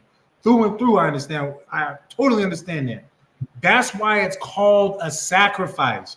You are sacrificing something that you want, something that you are sacrificing your comfortability, your what's another word? Your comfortability, your I had it on the tip of my tongue. I guess you can say. Let's say again. Comfort zone. Comfort zone. Yeah, because I was gonna say insecurity. You understand? You are sacrificing all of that to do what? To make yourself better, so that you can heal.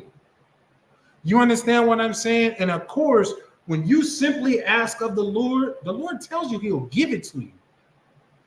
Man, you going to a priest and prophet of the Lord and letting them know, it's like you, sir. I've got an issue. I've got a problem. I don't know how to deal with it. I need help. Making that humiliation. There we go.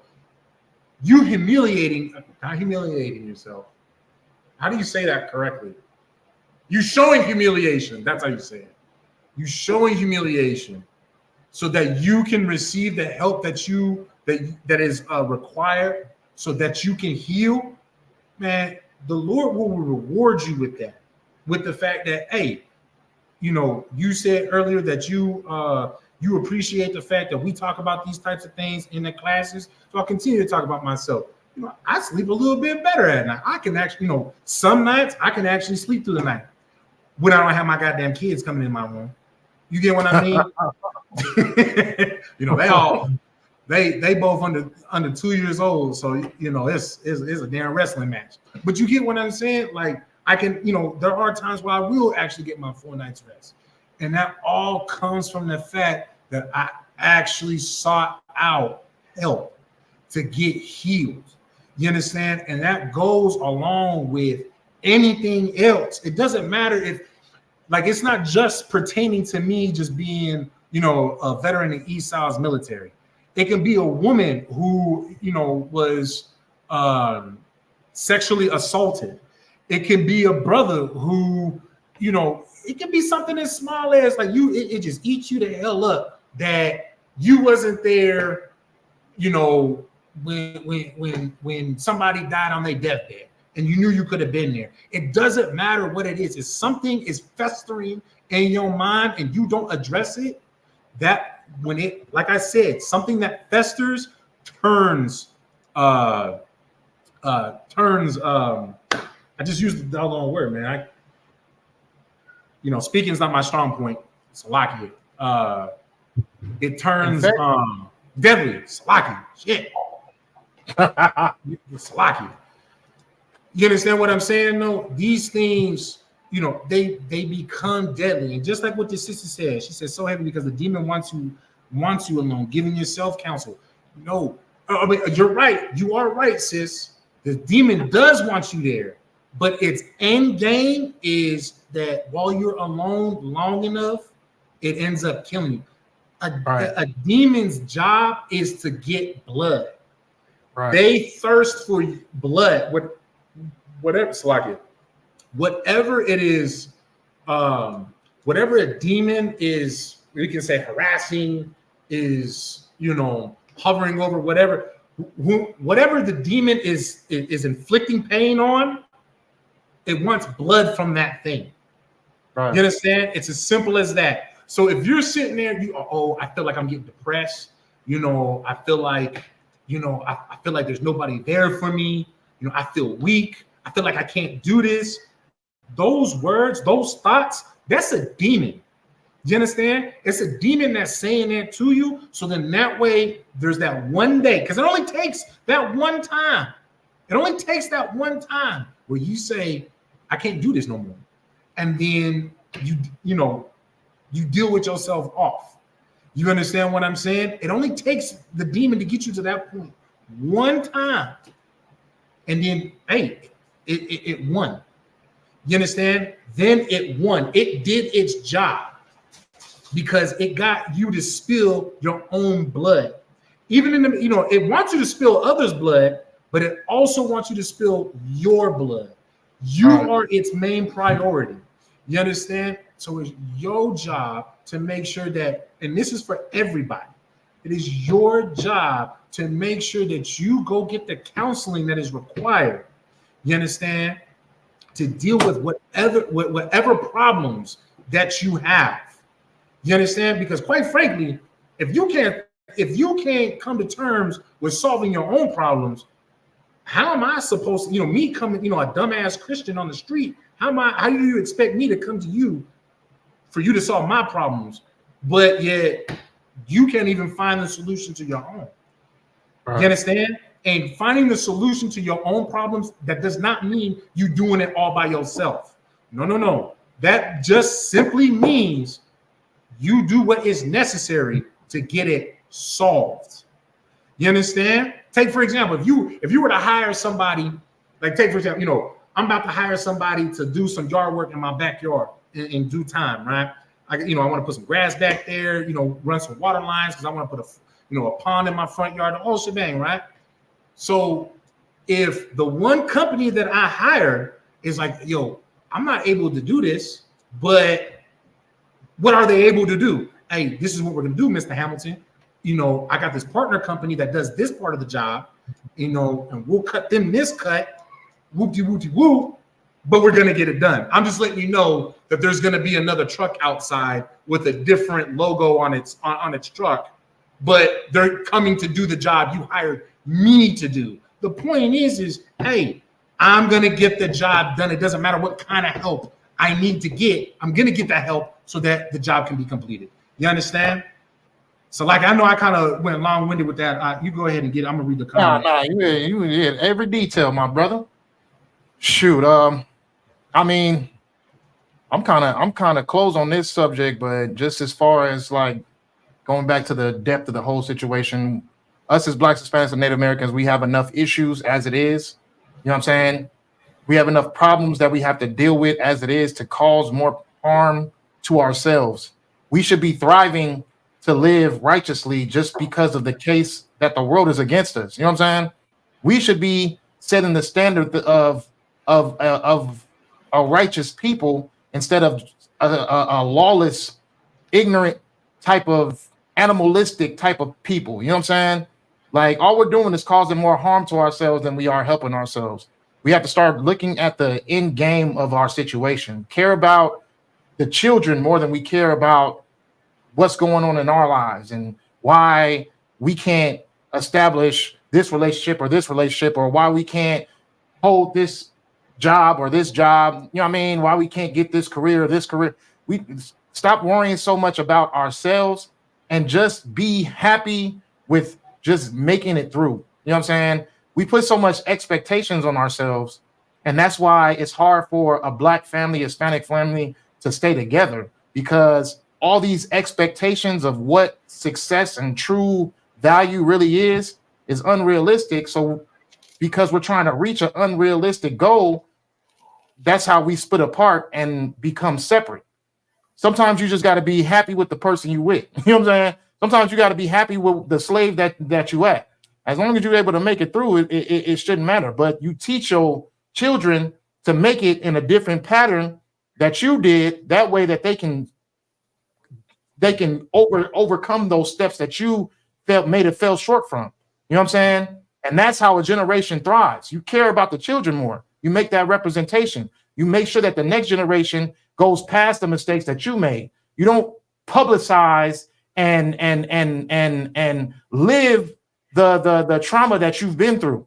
You know what I'm saying? You don't hypersexualize a child because you were not protected as a child when you were younger, and you know what I mean, you might have been, you know what I mean, being put in a position where you were abused. You know what I'm saying? You don't put your child in that same position by, you know what I mean, consistently leaving them with who you want to while you out and about all hours of the night doing what you're doing. You know what I'm saying? We got to set an example of what it is to be truly a righteous Black and Hispanic and Native male or female. You know what I'm saying? Live it now. Like just cut the things you do on it. If you see what you're doing on a daily basis is unproductive, then cut those things off. You know what I'm saying? And just spend a little time with yourself for a minute and try to find a productive lifestyle that you can live. You know what I'm saying? Because the lifestyles that we see today are just, we are destroyed as a people.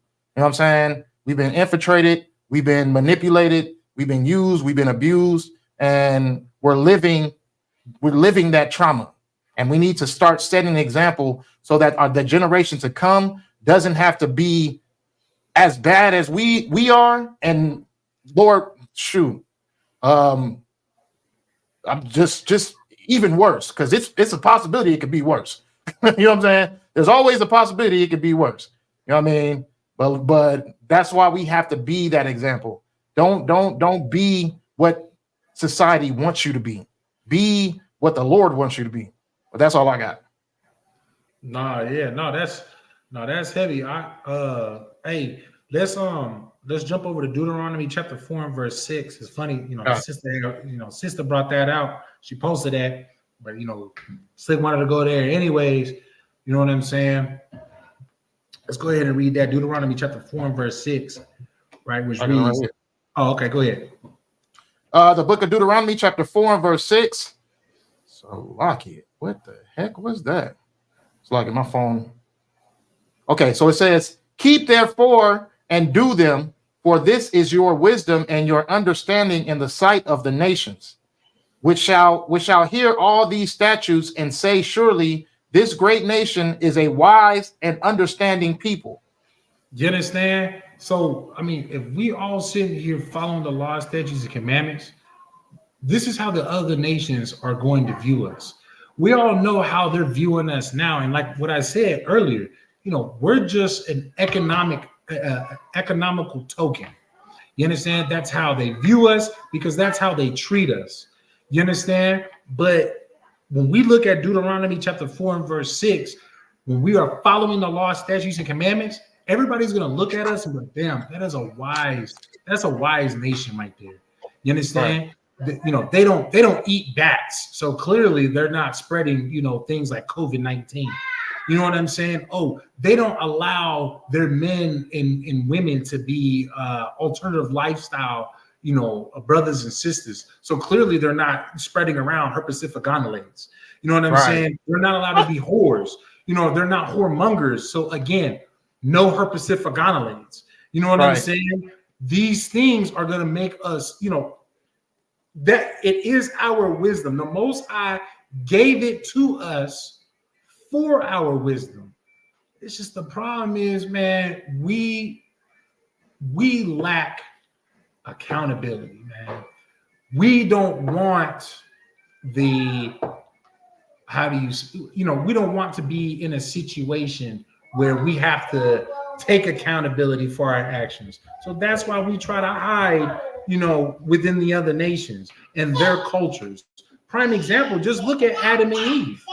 When Adam and Eve, when the Most High was looking for Adam and Eve, what did, you know, what did they do?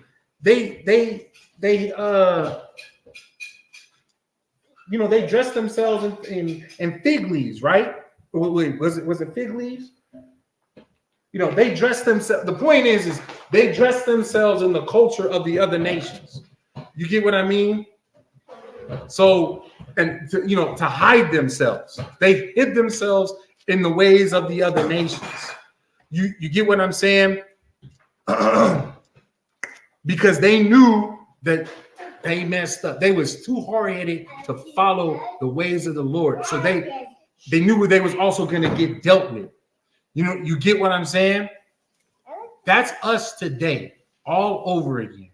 And we have to take away from that and be prepared to face the music. You understand? We want to play the instruments, but we don't want to face the music. You get what I'm saying? And we need to step away from that. You get what I mean? We don't like the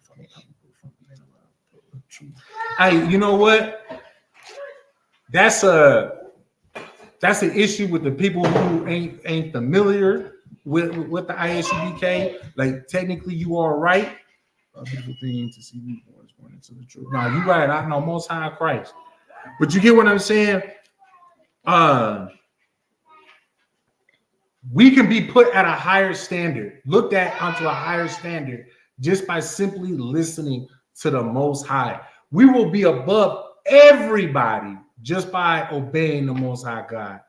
But us simply not obeying the Most High God puts us beneath everybody else. So it's an easy flip. It's a very easy flip. You just got to be willing to work, to put in that work. Salakia. Did you have anything you want to add on to that? Nah, I'm good. I'm straight for the night. My brother. No, yeah, Khan, same as well. All right. So with that, you know what I mean? The water for y'all tuning in. Get the Most High hand. You know what I'm saying? Get the brothers in this super hand. You know what I'm saying? The sisters. You know what I'm saying? The water for y'all tuning in, man. Southern California, Las Vegas, colliding. You know what I mean? I had an excellent time. Hopefully my brother Iraq want to collide again. We can mash these two brotherhood classes together because this was definitely an excellent topic, excellent class. You know what I'm saying? Most High in Christ. You got something? No, most definitely. We for sure gotta do this again. For sure. Most definitely. All right. With that, I want to say shalom, Yahweh Shem Yahushua to Barakatham to the brothers. Shalom, Yahweh Shamal, the thumb by Shem Yahushua to the sisters. The water for y'all tuning in.